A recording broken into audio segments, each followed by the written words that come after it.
Hi friends, price Lord எல்லாம் எப்படி இருக்கீங்க? நல்லா இருக்கீங்களா? ஓகே ஃப்ரெண்ட்ஸ், இன்றைக்கி ஒரு குட்டி வசனம் வாசிக்க போகிறோம்.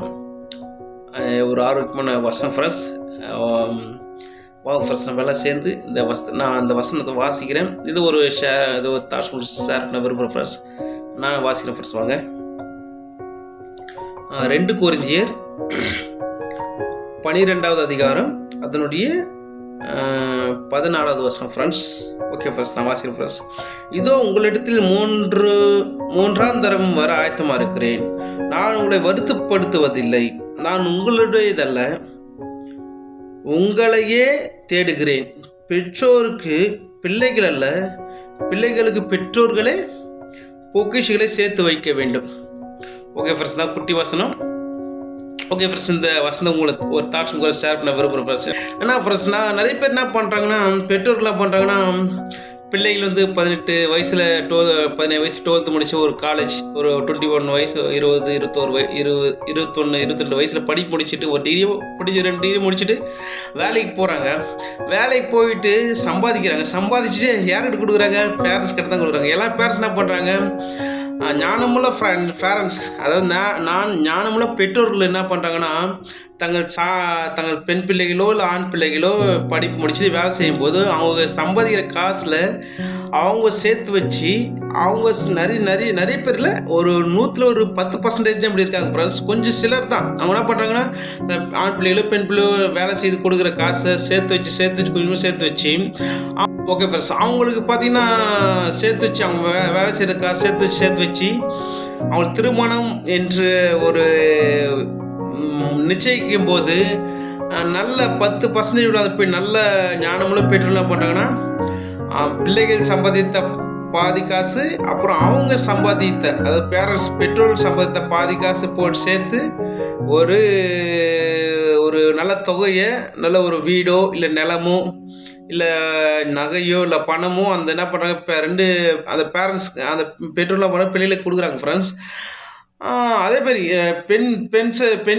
பெண் வீட்டாரும் மாப்பிள்ளை வீட்டாரும் 2 பேரும் சேர்ந்து என்ன சொல்ல வரேன்னா ஃப்ரெண்ட்ஸ், என்னுடைய கருத்துனா ஞானமுள்ள பெற்றோர் நம்ம இருக்கணும் ஃப்ரெண்ட்ஸ். நம்ம சில பேர் என்ன பண்ணுறாங்க, மாப்பிள்ளை வீட்டு சைட்லேருந்து பெண் வீட்டு சைடு கேட்பாங்க, எத்தனை சவரம் போகிறீங்க? 20,000 30,000 கார் கொடுக்குறீங்களா, இடம் கொடுக்குறீங்களா, வீடு கொடுக்குறீங்களா கேட்குறாங்க ஃப்ரெண்ட்ஸ். அது முட்டாள்தனமான ஃப்ரெண்ட்ஸ். அதேமாரி பெண் பிள்ளைகள் என்ன பண்ணுறாங்க, ஆண் பிள்ளைகளை பார்த்து பெண் பிள்ளை வீட்டார் என்ன பண்ணுறாங்க, மாப்பிள்ளை வீட்டார் பார்த்து மாப்பிள்ளை எவ்வளோ படிக்கிறாரு, எவ்வளோ 1 லட்சமா 2 லட்சம் சம்பாதிக்கிறாரு, வீடு சொந்த வீடு இருக்குதா, கார் இருக்குதா, நல்லா பேங்க்கில் வேலை செய்கிறாரா, பெரிய கவர்மெண்ட் எம்ப்ளாயி அப்படின்னு சொல்லிட்டு பெண் வீட்டார் என்ன பண்ணுறாங்க, மாப்பிள்ளை வீட்டில் எதிர்பார்க்குறாங்க. மாப்பிள்ளை வீட்டில் என்ன பண்ணுறாங்க, என் பிள்ளை இவ்வளோ சம்பாரம் அவ்வளோ சம்பாரம், நீங்கள் 100,000 போடும், 100,000 போடுங்க, 200,000 போடுங்க, கார் கொடுங்க, எனக்கு கொடுங்க, வீடு கொடுங்க அப்படின்னு சொல்லிட்டு ரொம்ப ஒரு கேவலமான ஒரு வேலை ஃப்ரெண்ட்ஸ். இது வந்து கேவலமான ஒரு பெற்றோர்கள் இப்படி எதிர்பார்க்கறது எதிர்பார்க்கறது ரொம்ப கேவலமான ஒரு செயல்கள் ஃப்ரெண்ட்ஸ். நம்ம இப்படி செய்யவே கூடாது, கண்டிப்பாக இப்படி செய்யவே கூடாது. அப்போ நீங்கள் என்ன சொல்ல வரீங்க, இப்போ என்ன பண்ணால் தான் போகணும்னு கேட்குறீங்களா ஃப்ரெண்ட்ஸ்? அதான் சொல்ல வரேன் ஃப்ரெண்ட்ஸ். என்னென்னா, முதல் சொன்னது மாதிரி மாப்பிள்ளை வீட்டிலேருந்து பெற்றோர்கள் என்ன பண்ணுறோம், மாப்பிள்ளைய பெற்றோர்கள் என்ன பண்ணோம், மாப்பிள்ளைக்கு தேவையான நகையோ இல்லை நிலமோ இல்லை வீடோ, மாப்பிள்ளை சைட்லேருந்து அதை மாப்பிள்ளை சம்பாதித்த 50% அவங்க சேர்த்து வச்சு 50% ஒரு நல்ல அமௌண்ட்டு கொடுத்து மாப்பிள்ளை வீட்டார் ஒரு நல்ல அமௌண்ட் கொடுக்கணும் ஃபர்ஸ்ட். அதே போல் பெண் வீட்டாரும் சேம் அதே மாதிரி தான். பெண் வீட்டார் நம்ம பெண் பிள்ளைகள் சம்பாதித்த பாதி காசும் பெற்றோர்கள் அவங்க சம்பாதித்த பாதி காசு சேர்த்து இந்த 2 பிள்ளைகளை மேரேஜ் பண்ணிக்கலாம். 2 வீட்டாரும் ஈக்குவலாக இவங்க எவ்வளோ காசு பணம் கொடுத்தாலும் அதுமாதிரி இவங்களும் ஈக்குவலாக பணத்தை கொடுத்து 2 பிள்ளைகளும் மேரேஜ் பண்ணி வச்சு, தயவு செய்து ஒரு ரெக்வஸ்ட் கார்டு என்ன கேட்குறேன்னா, தயவு செய்து வீட்டில் வச்சுக்காதீங்க. அவங்கள வந்து ஒரே தெருவுக்குள்ளே இருங்க. பேரண்ட்ஸ் பெற்றோர்களே தயவுசெய்து கேளுங்க, இது உங்களுக்கே தெரியும். ஒரே தெருவு கூட இருங்க, ஆனால் அவங்களுக்கு தனி வீட்டில் மாப்பிள்ளையும் அவங்க மணமகளும் ஒரு தனி வீட்டில் வச்சுருக்கு ஃப்ரெண்ட்ஸ். அதாவது என்ன சொல்லுவாங்க ஃப்ரெண்ட்ஸ், இவங்க சைட்லேயே வந்து 100% உதவி, அது நிலமோ நகை ஏதோ உதவி செய்யணும். பெண் வீட்டாரில் இந்த சைடில் 100% உதவி செய்யணும் ஃப்ரெண்ட்ஸ். இவங்க 2 பேரும் உதவி செஞ்சு அவங்க 2 பேரும் திருமணம் முடிஞ்ச பிறகு அவங்க தனி வீட்டில் வச்சு அழகு பாருங்க ஃப்ரெண்ட்ஸ். இதுதான் ஒரு வெற்றியுள்ள ஒரு திருமண வாழ்க்கை இதை விட்டு என்ன பண்ணுறது, இதை விட்டுட்டு இது ஞானமுள்ள பெற்றோர்கள் வந்து கண்டிப்பாக இவங்க நம்ம ஞானமுள்ள பெற்றோர் இருக்கணும் ஃப்ரெண்ட்ஸ். 2 சைட்லேருந்து அவங்கள வாழ வைக்கணும். 2 சைட்லேருந்து இவங்க ஒரு 50%, இவங்க 50%, இப்போ 100% அவங்களுக்கு உதவி செஞ்சு அவளை தனியாக வாழ வைக்கணும் ஃப்ரெண்ட்ஸ். இதுதான் ஒரு வெற்றியுள்ள வாழ்க்கை ஃப்ரெண்ட்ஸ்.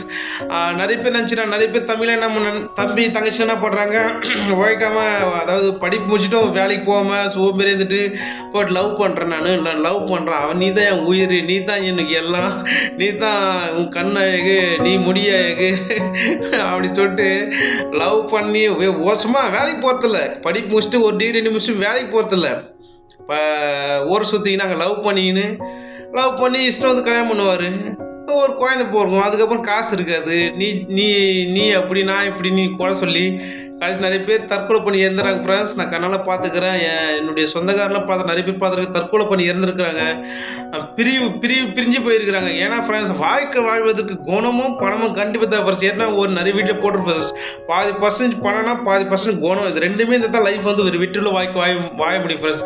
அதனால் நிறைய பேர் நீங்கள் உங்களுக்கே தெரியும் ஃப்ரெண்ட்ஸ், நான் சொல்ல வேண்டிய அவசியம் இல்லை, உங்களுக்கே இது ஒரு நேச்சர், இது ஒரு இயல்பு. லவ் பண்ணி கூட்டு வராங்க, கோயிலில் எங்கேயோ போய் கல்யாணம் பண்ணி கூட்டு வந்துடுறாங்க. திருப்பி சொல்கிற மாதிரி தான் ஃப்ரெண்ட்ஸ், ஒரு குழந்தை பிறந்தோடனே அதுக்கப்புறம் தேவைகள் அவங்களால மேனேஜ் பண்ண முடியாது ஃப்ரெண்ட்ஸ். அதனால் பெற்றோர் ஒரு ரெக்வஸ்ட் என்ன, நீங்கள் பிள்ளைகளை நல்லா கண்டிப்பாக வேலைக்கு அனுப்புங்க. ஊரை சுற்றுறானா விடாதீங்க, போட்டு அவனை அடிச்சுனாச்சும் வேலைக்கு அனுப்பிச்சிருங்க. வேலைக்கு அனுப்பிச்சு சின்ன வயசில் ரொம்ப 10-20,000 சம்பாதிச்சு 15-20,000 சம்பாதிச்சுட்டா பரவாயில்ல ஃப்ரெண்ட்ஸ். ஒரு அட்லீஸ்ட் ஒரு ஆண் பிள்ளைகளும் கிட்டத்தட்ட ஒரு 21 வயசில் படி முடிச்சிட்டாருன்னா ஒரு 5-6 வருஷமாச்சும் அவர் வேலை செய்யணும் ஃப்ரெண்ட்ஸ். அதுவே பெண் பிள்ளைகள் 21 வயசில் முடிச்சிட்டாங்கன்னா ஒரு அட்லீஸ்ட் ஒரு 2-3 வருஷமாச்சும் வேலை செய்யணும். அப்போ தான் அவங்களுடைய பணத்தோட வேல்யூ தெரியும். அந்த கஷ்டப்பட்டால் தான் அவங்களுடைய திட்டுவாங்க, ஏஞ்சிக்கணும், குளிக்கணும், வேலைக்கு போகணும், கிளம்பணும், அதெல்லாம் அவங்க சம்பாதிச்சா தான் அந்த பணத்துடைய வேல்யூ, அந்த மதிப்பு தெரியும். நம்ம சில பேர் என்ன பண்ணுவாங்க, பெண் பிள்ளைகள் ஒரு டிகிரி மஞ்சிச்சா பெரிய 21 வயசாச்சு 22 வயசாச்சு போய் அதெல்லாம் கட்டி விடுப்போம்னு சொல்லிட்டு கட்டி விட்டுருவாங்க. அது போய் என்ன பண்ணணும், போயிட்டு எங்கள் மாமனார் சரியில்லை, என் புருஷன் சரியில்லை, என் மாமனார் சரியில்லை, எனக்கு அந்த சோறு போடல, எனக்கு இதை போடுறாங்க, எனக்கு துணி தைக்க சொல்கிறாங்க அப்படின்னு சொல்லிட்டு நிறைய பிரச்சனை வரும் ஃப்ரெண்ட்ஸ். அதனால் என்னோடய ரெக்வஸ்ட் என்ன, என் தாட்ஸ் படி வரதட்சணை வாங்கக்கூடாது. என்ன ரெக்வஸ்ட்னா, எல்லாரும் பிள்ளைகள் வந்து பெண் பிள்ளைகள் அட்லீஸ்ட் ஒரு 3 வருஷம்னாச்சும் வேலை செய்யணும், ஆண் பிள்ளை ஒரு 6 வருஷம்னாச்சும் வேலை செய்யணும். 2 பேரும் சேர்ந்து சம்பாதிச்சு அவங்க பேரண்ட்ஸ்லாம் அந்த காசு நிறைய பேரண்ட்ஸ் என்ன பண்ணுறாங்க, நிறைய பேரண்ட்ஸ் என்ன பண்ணுறாங்க, பிள்ளைகள் சம்பாதிக்கலாம் சேர்த்து இவங்க செலவழிக்கிறது, ஆடம்பரமாக செலவழிக்கிறது, கடன் வாங்கி எல்லாம் அழிச்சிட்டு கடைசியில் பிள்ளைக்கு நிறைய பேரண்ட்ஸ் பார்த்தா பிள்ளைகளை கல்யாணம் பண்ணாமவே பிள்ளைகள் வந்து கல்யாணம் பண்ணாமல் கல்யாணம் பண்ணி வைக்காமவே விட்டுடுறாங்க. அதுமாரி இருக்கக்கூடாது ஃப்ரெண்ட்ஸ், அதுமாரி இருக்கக்கூடாது. தயவுசெய்து பேரண்ட்ஸ் என்னென்னா அவங்க சப்போர்ட்டு கண்டிப்பாக தேவை. 2 பிள்ளைகள் நல்லா வேலை செய்கிற காசை வீண் விரயம் பண்ணாமல், வீண் செலவழிக்காமல் அந்த பைசாலாம் சேர்த்து வச்சு அவளுக்கு ஒரு நல்ல வாழ்க்கை அனுப்பிச்சி விடுங்க ஃப்ரெண்ட்ஸ். தயவுசெய்து திருப்பி சொல்கிறேன், நீங்கள் வாழ்க்கை அமைக்கலாம், அதுமாரி வாழ்க்கை நீங்கள் அமைக்கலைன்னா, பெற்றோர்களை அமைக்கலாம், பிள்ளைகள் தவறான வழி போயிட்டு அவங்க வாழ்க்கை சீரழிஞ்சு அது கடைசியில் அவங்க வாழ்க்கை கெட்டே போயிடும் ஃப்ரெண்ட்ஸ். அதனால் என் பேரண்ட்ஸ்க்கு ஒரு சின்ன ரெக்வஸ்டான மீண்டும் தயவுசெய்து பிள்ளைகள் பெற்று எடுத்தீங்கன்னா கண்டிப்பாக அவங்களை ஒழுக்கமாக ஒழுக்கமாக வாழணும்.